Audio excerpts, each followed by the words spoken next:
अस्सलाम वालेकुम व्यूअर्स, आप देख रहे हैं ज़ैब एफएम डिजिटल और मैं हूं आपका मेजबान अतीक। प्रोग्राम है जी हाँ मीट एंड टॉक। तो आज मेरे साथ स्टूडियो में मौजूद हैं दो बहुत ही वाइब्रेंट पर्सनैलिटीज और बहुत ही एनर्जेटिक, एंड देन अगेन मैं ये कहूँगा कि अपनी लाइफ में बहुत कुछ अचीव करना चाह रहे हैं और इस वक्त अल्हम्दुलिल्लाह उन्होंने अपनी इस वक्त की लाइफ में बहुत कुछ अचीव किया है। जी हाँ, मेरे साथ मौजूद हैं, एक प्रेसिडेंट हैं तो दूसरे जनरल सेक्रेटरी हैं। सुभान जनरल सेक्रेटरी हैं और उमर प्रेसिडेंट है एसीएम के। कैसे हैं आप लोग? अल्हम्दुलिल्लाह सर, अल्हम्दुलिल्लाह सर। अच्छा, ऑब्वियसली आपके इंटरेस्ट पे बात की जाएगी तो और भी इजीली हो जाएगा। तो मेरा पहला सवाल ही आपके लिए ये होगा कि what is exactly mission purpose of the association of computing machinery ACM? तो एसीएम का अगर लोगों को वैसे एक अवेयरनेस नहीं होती फुल फॉर्म की भी, तो if I would start with the full form of ACM, तो जैसे आपने बोला its association of computing machinery. तो ये सोसाइटी है फॉर कंप्यूटिंग स्टूडेंट्स, बट ये सिर्फ कंप्यूटर साइंस स्टूडेंट्स के से रिस्ट्रिक्टेड नहीं है, क्योंकि ऑब्वियसली अब हर डिपार्टमेंट के अंदर आईटी इन्वॉल्व है और हर जगह तो ये जो सोसाइटी है ये हर सेक्टर पे वर्क करती है in terms of computing, in terms of technology, in terms of helping people to for workshops, for mentorships regarding computer science for students and for people जो जिनको awareness नहीं है इस चीज़ की। What would you say about that? यही कि अब हमारा ये मेन फोकस ही है कि जितने लोगों की तरफ हम लोग बात अपनी एसीएम सोसाइटी को रिप्रेजेंट कर सके जिस तरीके से, क्योंकि अभी रिसेंट भी टाइम में हम लोग ने जितने चैलेंजेस फेस किए कि मोस्टली स्टूडेंट्स को खास तौर पे ज़ैबिस के इस बारे में नॉलेज ही नहीं थी कि एसीएम का फुल फॉर्म क्या है, उसका पर्पस क्या है, ये सोसाइटी इवन एग्जिस्ट करती है या नहीं करती। बट इसी को हम लोग इशू को लेके चलेंगे थ्रू आउट दिस पॉडकास्ट। अच्छा, अगेन एसीएम की हिस्ट्री और उसके बारे में अगर आप कुछ बता सके हमें। तो एसीएम की अगर मैं आपको हिस्ट्री बताऊं तो ये हमारे मुल्क की हिस्ट्री के साथ साथ जिस वक्त हमारा मुल्क आज़ाद हुआ है 1947 में, ये भी 1947 में ही इंट्रोड्यूस की गई थी, जब दुनिया का पहला प्रोग्रामेबल कंप्यूटर इजाद हुआ था। दैट इज ऑल्सो जिसके फुल फॉर्म ENAIC है। ठीक तो है। उसी वक्त उसके साथ साथ ये 1947 में इवॉल्व हुई। और देन अगेन वही मैं बात कहूँगा कि जैसे एज आई सेड कि ये ग्लोबली रिकग्नाइज सोसाइटी है और ये हर ग्लोबली रिकग्नाइज यूनिवर्सिटीज़ के अंदर उनकी अपनी एसीएम होती है, जिसके अंदर वो जितने भी कंप्यूटर रिलेटेड इवेंट्स, जितने भी आईटी रिलेटेड फंक्शंस, मेंटोरशिप्स, वर्कशॉप्स, वो सारी मैनेज करती है। तो इसकी हिस्ट्री मैं बताऊं तो वही 1947 इंट्रोड्यूस हुई। अच्छा, ऑब्वियसली एक ठीक ठाक अरसा गुजरा है, विद पैसेज ऑफ टाइम बहुत सी चीजें इसमें हुई होंगी। तो इसमें बेसिकली आप लोग किस तरह, जैसे एक प्रोफेशनल से कनेक्ट होना, जैसे आप एंथुसियास्ट स्टूडेंट्स हैं, इसको कनेक्ट करना, ये किस तरह इसका प्रोसेस इवॉल्व होता जा रहा है? जैसे कि मैं अगर एक एग्जांपल दूं, तो recent in the current times हम लोग अभी एक सॉफ्टवेयर हाउस विजिट किया था, a very well known software house, और Contour software if I would name it. तो वहाँ के जितने भी प्रोफेशनल्स हैं, तो हम ACM collaborated with them for students, and उन स्टूडेंट्स को भी ऑब्वियसली अवेयरनेस मिली, क्योंकि आज जब मोस्टली अब आपने देखा है कि आईटी का इतना बड़ा बूम आया है कि लोगों को ना, हर इंसान को सीएस में आना है, बट कुछ लोगों को इतनी अवेयरनेस ही नहीं है कि सीएस में फील्ड्स क्या क्या होती हैं, सीएस ऑब्वियस करता क्या क्या ऑफर है। तो जब वो सॉफ्टवेयर हाउस जाता है बच्चा, तो उसको पता चलता है कि अच्छा ये जॉब्स हैं, ये मुझे लाइफ में परस्यू करना है। तो हमने ऐसे प्रोफेशनल्स के साथ वहाँ पर एज आई मेंशन्ड हमने कनेक्ट किया, उन्होंने मेंटोरशिप्स दी, उन्होंने एक स्पीचेस दी अपनी अपनी रिगार्डिंग उनके पर्सनल करियर में जो उन्होंने अचीव किया, और कि फ्यूचर में क्या क्या ऐसी फील्ड्स हैं आने वाली जो सीएस में वो हो सकती हैं, आगे आने इवॉल्व हो सकती हैं। तो ऐसे मेरे ख्याल से एसीएम ने स्टूडेंट्स की भी मदद करते हैं और बिजनेसेस को भी आप टैप करते हो, क्योंकि उनको भी यंग स्टूडेंट्स चाहिए होते हैं ऑब्वियसली। अच्छा, एसीएम की मेंबरशिप अगर कोई लेता है तो उसको क्या बेनिफिट्स हैं, एंड देन अगेन कैसे एक बच्चा एसीएम की मेंबरशिप ले सकता है? एसीएम की मेंबरशिप लेना कुछ इतना मुश्किल नहीं है, बिकॉज हमने रिसेंटली हम लोग का हर यूनिवर्सिटी में सोसाइटी फेयर होता है जिसमें आप इनरोल करते हैं नए स्टूडेंट्स को। तो वैसे ही हमने अभी रिसेंट टाइम्स में सोसाइटी फेयर हुआ था जिसमें हमारी रजिस्ट्रेशन हमने ओपन की थी टू ज्वाइन, जिसमें डिफरेंट डिपार्टमेंट्स होते हैं एसीएम के। अब ज़रूरी नहीं है उसमें सिर्फ सीएस का स्टूडेंट हो, हमारे पास डिफरेंट डिपार्टमेंट्स इस वजह से हैं ताकि आईटी, लॉजिस्टिक, ऑपरेशन, इन सब में डिफरेंट तरीके से मार्केटिंग, ताकि डिफरेंट प्रोग्राम्स को हम लोग कैटर कर सकें। तो वैसे ही इतना कुछ हार्ड एंड फास्ट रूल नहीं है, जस्ट आपको रजिस्टर करना है, हम लोग एक इंटरव्यू कंडक्ट करेंगे। इफ़ वी थिंक कि आपका मोटिव है, आपका गोल है, तो फिर हम उसको आगे लेके चलेंगे और फिर इंडस्ट्री के साथ। तो अगर मैं एक एसीएम के मेंबर होने के बेनिफिट्स बताऊं तो फर्स्ट एंड फॉरमोस्ट सबसे बड़ा बेनिफिट कि आपको ग्लोबली रिकग्नाइज सोसाइटी में when you become a part of it, तो आप जब मास्टर्स ऑब्वियस आप क्योंकि पाकिस्तान के जो करंट हालात हैं सबको मास्टर्स बाहर करने जाना है। और जैसे कि मेरा पर्सनल अगर मैं एक एक्सपीरियंस आपसे शेयर करूं कि मेरे कज़न के काफ़ी क्लोज फ्रेंड वो जर्मनी गए फॉर डूइंग मास्टर्स। तो जब उनका मास्टर्स कंप्लीट हुआ and then he applied for the job, तो during the job he was मेरे ख्याल से डायरेक्टर थे of IT in his time when he was in SZABIST. तो जब उन्होंने वो मेंशन किया कि I was this in SZABIST, तो वो जो इंटरव्यूअर था उसने भी ऐसे पूछा कि you were this in ACM. तो ये कहानी बताने का मेरा मकसद ये है कि when a society is globally recognised तो आपको इंटरनेशनली लोग रिकग्नाइज करते हैं कि आप एक कंप्यूटिंग सोसाइटी का पार्ट थे। तो सबसे बड़ा बेनिफिट तो आपकी पीआर है कि आप अपनी रेज्यूमे पे पुट कर सकते हो। इससे बहुत बड़ा इम्पैक्ट पड़ता है क्योंकि लोगों को ऐसे ही लोग चाहिए होते हैं। स्किल्स हर इंसान सीख लेता है लेकिन लीडरशिप जिसमें क्वालिटीज हो, जिसमें मैनेजमेंट क्वालिटीज हो। सेकंड फायदा वर्कशॉप्स, मेंटोरशिप्स, सेशंस हम करवाते हैं, उसकी आपको फ्री ऑफ कॉस्ट, आपको कोई कॉस्ट नहीं देनी पड़ती। जो बाहर लोग पैसे दे के स्किल्स सीखते हैं, ये करते हैं, एसीएम बहुत सारे इवेंट्स कराती है रिगार्डिंग एवरी आईटी सेक्टर को टैप करते हैं हम। तो हम वो सारे सेक्टर्स के अंदर फ्री ऑफ कॉस्ट पढ़ाते हैं। तो बेसिकली आपको ये वाला फायदा भी मिलता है और ऐसे और वेरियस और बेनिफिट्स भी हैं। ऑब्वियसली अच्छा चीज देखी गई कि जब हम यूनिवर्सिटीज में आते हैं डिफरेंट कल्चर्स के लोग भी आते हैं और कंप्यूटिंग एक बहुत ही डिफरेंट फील्ड है। इसके अंदर इंक्लूजन और डाइवर्सिटी में कैसे देख रहे हैं आप एसीएम का रोल? क्योंकि डिफरेंट कल्चर्स के लोग भी आ रहे हैं, फिर उनको एक नया माहौल देना एंड देन अगेन जैसे अभी आपने बात की कि भाई सेमिनार्स, कॉन्फ्रेंसेस या डिफरेंट इवेंट्स भी होते हैं, तो इसमें जो इंक्लूजन और डाइवर्सिटी वाला मामला है उसको कैसे देखते हैं आप?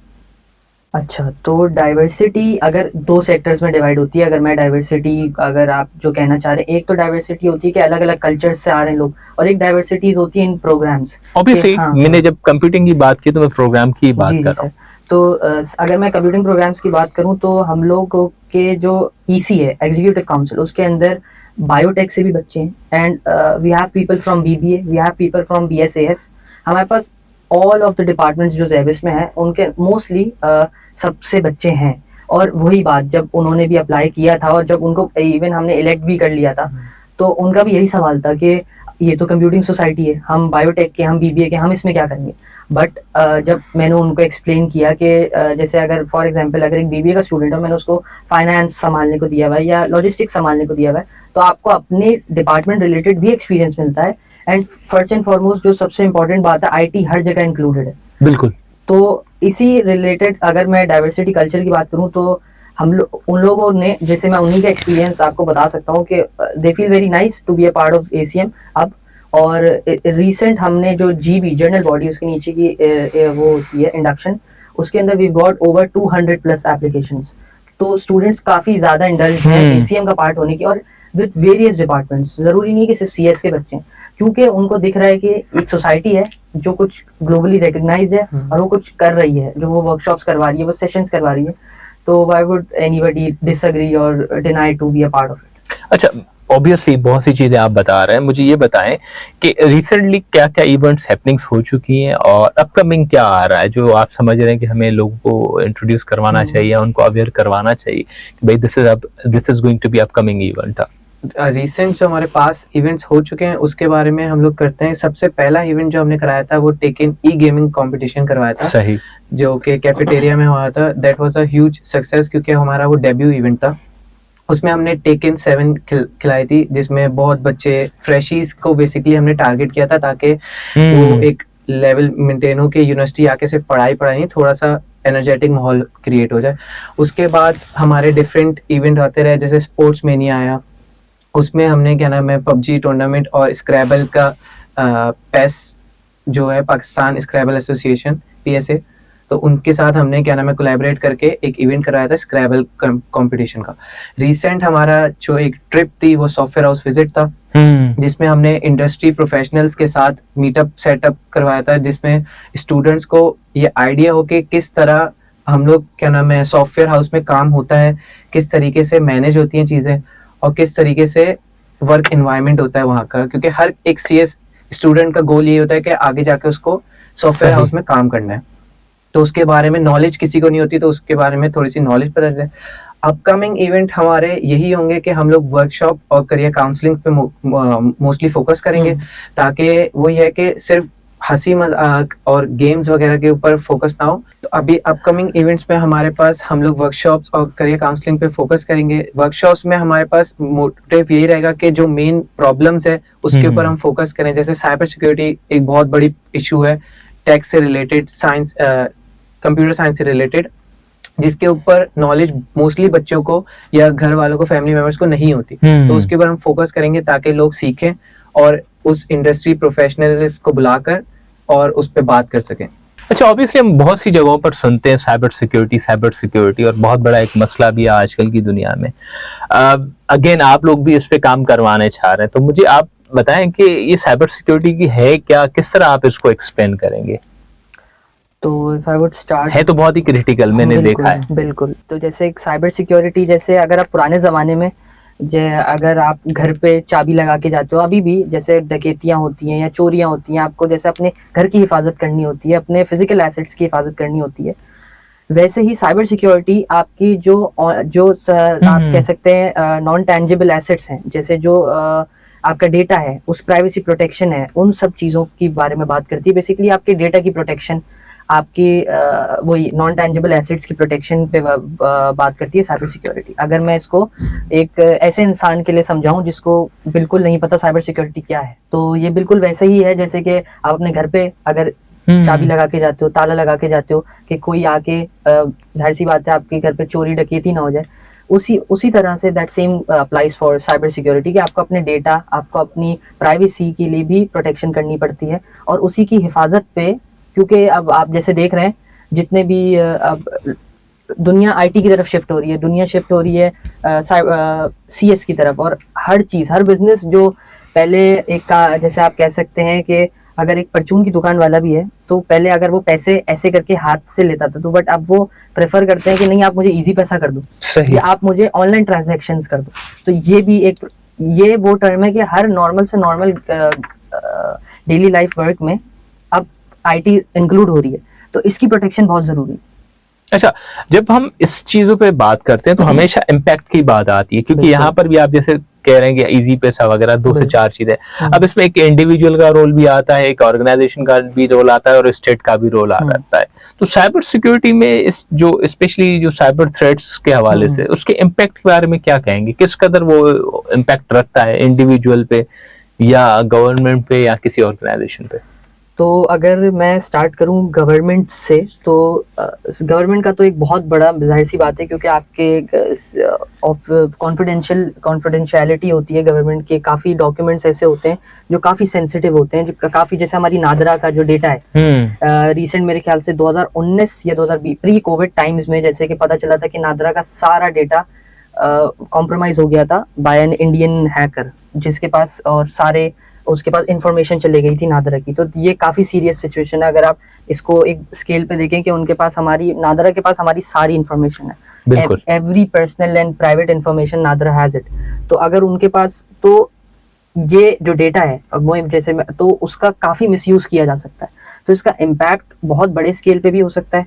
और अगर एक इंडिविजुअल की बात करें, तो जैसे मैं आपको अगर बताऊं, जैसे फिशिंग के प्रॉब्लम्स होती हैं। अगर मैं शुरू करूं कि पहले जैसे काफ़ी चलता आ रहा है कि लोगों को फेक ईमेल्स आती हैं, क्योंकि आपको फेसबुक की तरफ से ईमेल आई है और आपका पासवर्ड की वेरिफिकेशन के लिए आपको पासवर्ड एंटर करना है, और जैसे ही वो उस लिंक पे क्लिक करते हैं और पासवर्ड एंटर करते हैं, तो हैकर के पास उनका डेटा कॉम्प्रोमाइज हो जाता है और उनका पासवर्ड चले जाता है। तो अब अगर आपकी फेसबुक आपकी इतनी पर्सनल चीज़ है ऑब्वियसली, तो अगर उसका भी किसी के पास एक्सेस चले जाए, तो आपको अंदाज़ा हो ही जाना चाहिए कि ये कितना ज़्यादा संगीन और कितना सीरियस मामला है साइबर सिक्योरिटी का। इसका इम्पैक्ट बहुत बहुत बड़े स्केल पर हो सकता है। सही। अच्छा, जब भी हम बात करते हैं कि इस तरह के इवेंट्स, तो क्या आप कुछ रिकॉल कर सकते हैं कि कुछ स्पेशली जो इवेंट्स आपके जहन में आ रहे हैं साइबर सिक्योरिटी से रिलेटेड, जो नेशनली बहुत बड़े, हम कहेंगे थ्रेटनिंग भी रहे, जैसे अभी आपने नादरा की बात की, इसके अलावा भी? हाँ, अगर अभी जैसे आप जो लास्ट क्वेश्चन आपका था, उससे मेरे दिमाग में एक और बात आई थी कि ये इस लेवल पे सीरियस हो सकता है, या इसका इम्पैक्ट इतना सीरियस होता है कि रशिया के न्यूक्लियर कोड्स लीक हो गए थे। तो अगर किसी एक कंट्री के न्यूक्लियर कोड कॉम्प्रोमाइज हो सकते हैं, तो ये कितना बड़ा इशू है जो आगे आने वाले वक्त पर कितना इम्पैक्ट ला सकता है। And now coming to this question कि अगर एक रीसेंट टाइम्स पे अगर मैं कहूँ कि जो एक सबसे बड़ा डेटा ब्रीच हुआ था वो हुआ था ऊबर के साथ। ऊबर ऑब्वियसली मेरे ख्याल से जो सुन भी रहा होगा सभी यूज़ करते हैं और सबको पता है कि एक ऐसी ऐप है जिसके लिए अगर जिसको नहीं पता तो बेसिकली वो एक राइड सर्विस ऐप है जिसमें आप आना जाना करते हो राइडर को कॉल करके बेसिकली। तो उनका डेटा भी थ्रू फिशिंग के ऊबर के एक आईटी हेड को एक ऐसा मेल गया सामने से कि आपका मैं आईटी डिपार्टमेंट से बात कर रहा हूँ एंड आपका डेटा कलेक्ट करना है। तो डेटा कलेक्ट करते करते उन्होंने अपना पासवर्ड भी उससे शेयर कर लिया। जैसे ही उसने पासवर्ड शेयर किया तो ऊबर की जैसी जाहिर सी बात है एज एन एम्प्लॉय आप पार्ट हो जाते हो, तो उसने इंटरनली काफ़ी डेटा हैक किया और काफ़ी ज़्यादा मतलब ऊबर के जो डेटा था उसमें काफ़ी कॉम्प्रोमाइजेशन हुई थी जिसमें ऊबर को काफ़ी लीगली सू भी किया गया था कि आपने ऐसा इतना ज़्यादा आपके पास लोगों का डेटा है, प्राइवेट इन्फॉर्मेशन है, आप कैसे इतना बड़ा कॉम्प्रोमाइज होने दे सकते हो। ये एक नेग्लिजेंस है एक उस आईटी हेड की कि उसने कैसे अपना पासवर्ड दे दिया। तो ऐसा भी होता है कि ज़रूरी नहीं है कि एक ऐसा इंसान जिसको आईटी की नॉलेज ना हो उसी के साथ ही फिशिंग या उसके साथ हैकिंग हो सकती है, बड़े बड़े साइबर सिक्योरिटी प्रोफेशनल्स के साथ हो जाती है।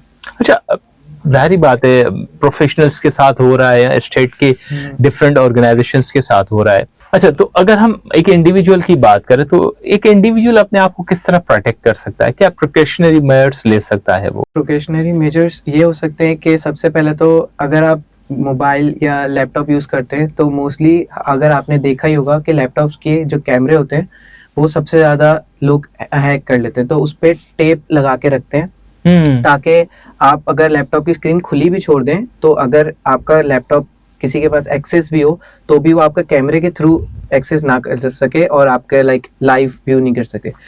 सेकेंड चीज़, डिफरेंट फायरवॉल्स होते हैं जो कि आप सिक्योरिटी पर्पस के लिए बनाए जाते हैं।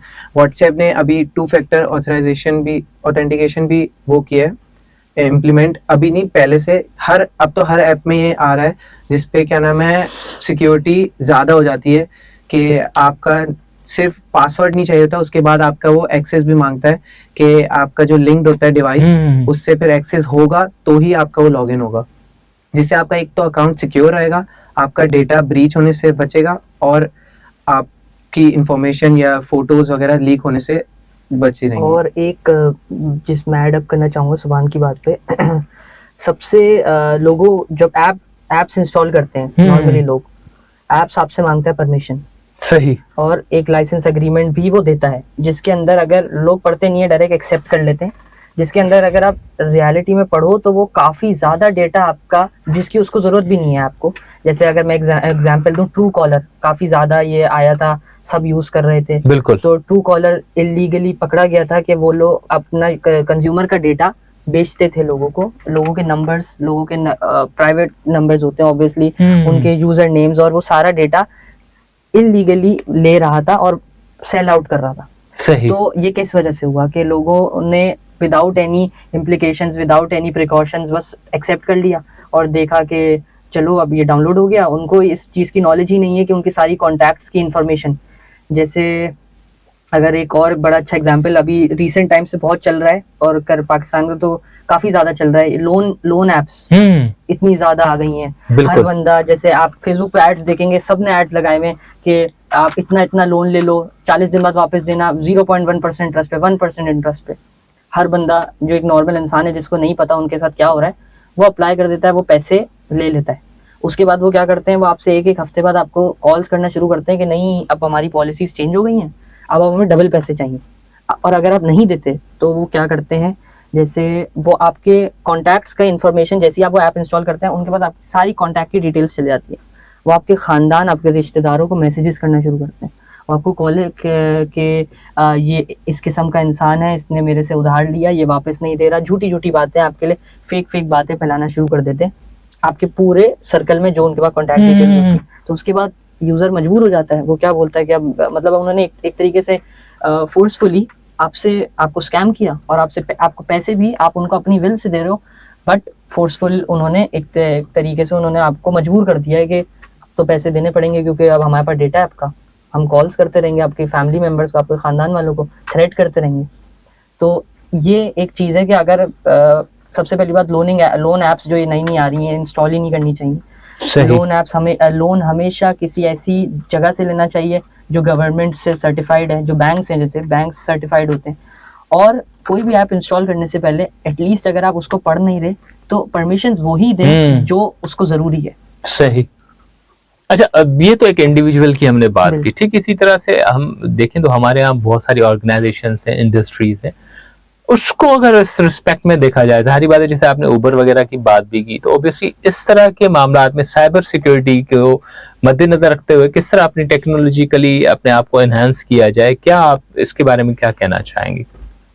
इसका भी मेरे पास एक एग्जाम्पल विद इन एप्लीकेशन है, और काफ़ी फेमस एप्लीकेशन है, वो भी यहाँ पे सभी यूज़ करते होंगे मोस्टली।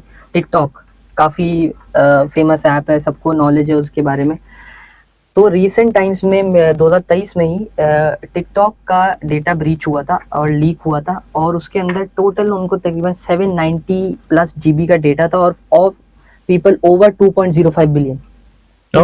इस लेवल पे डेटा ब्रीच हुआ था। और ये किस वजह से हुआ था, जैसे आप कह रहे हैं कि इंडस्ट्री वालों को क्या करना चाहिए, उन क्लाउड सर्वर्स होते हैं जहाँ पे ये सारी वो इन्फॉर्मेशन स्टोर करते हैं, तो उनका एक सर्वर था जो अनप्रोटेक्टेड था, जिसपे उन्होंने इंक्रिप्शन बेसिकली अगर मैं इंक्रिप्शन आप लगाते हो कि वो डेटा ब्रीच को अगर कोई एक्सेस कर भी ले तो उसको समझ ना आए जब तक उसके पास कीज ना हो उस डेटा की।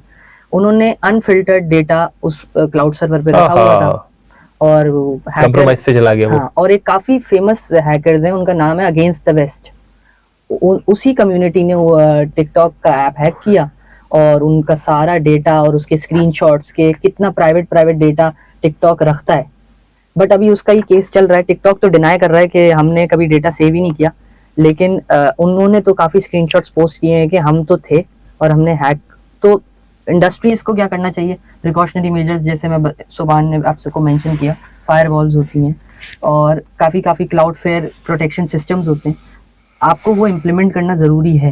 क्योंकि अगर आपकी जैसे 2.05 बिलियन लोगों का डेटा लीक होना छोटी बात नहीं है, तो अगर इतनी मास ऑडियंस आपके पास है तो आपको उनके डेटा की प्रोटेक्शन का एटलीस्ट इतना जिम्मा होना चाहिए कि आप ऐसे सिक्योरिटी प्रोटोकॉल्स लगाओ कि इम्पॉसिबल तो नहीं है लेकिन एटलीस्ट सामने वाले के लिए मुश्किल हो। अच्छा, जब हम बात कर रहे हैं कंपनीज की, ऑर्गेनाइजेशंस की और इंडिविजुअल्स की, तो अब अगेन बात आती है कि भाई किस तरह प्रोवोक होना चाहिए, क्या करना चाहिए, किस कदर करना चाहिए, और किस तरह हम अपने फ्यूचर को, ऑब्वियसली इमर्जिंग टेक्नोलॉजीज भी एडवांस हो रही हैं, बहुत सारे मसले मसाले इस तरह के बढ़ते रहेंगे, बहुत सी चीजें रिस्क और चैलेंजेस के पैरेलल चलती रहेंगी, तो इस पे आप लोगों का क्या इनपुट होगा इस हवाले से? तो इसका अगर मैं सिक्योरिटी प्रिकॉशनरी मेजर्स ही मेंशन कर सकता हूँ, क्योंकि अगर मैं कोई भी चीज़ अनहैकेबल या कह सकते हैं कि नॉन हैकेबल नहीं हो सकती। सही।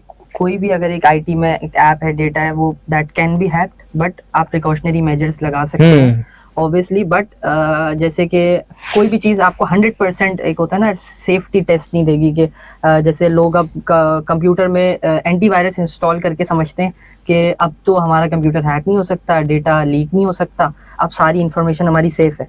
बट ऐसा बिल्कुल नहीं है, क्योंकि एंटीवायरस सॉफ्टवेयर ही बहुत दफ़ा उनका ही डेटा कॉम्प्रोमाइज़ हो जाता है। तो जब जिनका अगर एंटीवायरस का ही डेटा कॉम्प्रोमाइज़ हो जाए तो वो आपको प्रोटेक्शन किस तरह देंगे। तो इसका मैं एक हार्ड एंड फास्ट रूल तो नहीं बता सकता कि साइबर सिक्योरिटी से किस तरह बचा जाए। ये एक ऐसी चीज़ है कि अगर फिजिकली जैसे मैंने बताया था, आप घर पे ताला लगाते हो तो आप इसलिए लगाते हो कि आप कोशिश करते हो कि मेरे घर की हिफाजत में रहे और डकैती ना या चोरी ना हो। बट चोर अगर चाहे तो वो ताला तोड़ के भी आ सकता है। तो वही बात है कि आप अपनी डेटा के पे भी as maximum as you can, जैसे मैं ये ऐसे पॉडकास्ट हैं, ऐसे और भी सेशंस होते हैं, आपको उनकी अवेयरनेस होनी चाहिए, अपने डेटा की अवेयरनेस होनी चाहिए, अपने प्राइवेसी प्रोटेक्शन लॉस की अवेयरनेस होनी चाहिए कि आप क्या क्या शेयर कर रहे हो और आप क्या क्या शेयर कर सकते हो। तो आप कोशिश कर सकते हो कि आप अपना डेटा हैक होने से बचा सकते हो। इन अदर वर्ड्स हम ये कहते हैं कि जिंदगी में भी हम कहते हैं कि सेहत सबसे इम्पोर्टेंट होती है, और सेहत के हवाले से आपको खुद ही मेजर्स लेने होते हैं कि आपको क्या खाना है, क्या पीना है, क्या पहनना है, या और किस तरह के क्लाइमेट में आप कितनी देर के लिए सस्टेन कर सकते हैं। ठीक इसी तरह से जब हम कंप्यूटिंग की लाइफ में आते हैं तो अगेन आपके ऊपर होता है कि आप कितने मोहतात हैं और कितने चौकन्ने हैं। चोर आके चोरी करना चाहेगा, डकैत आके डकैती करना चाहेगा, बहुत सारे मामला होंगे।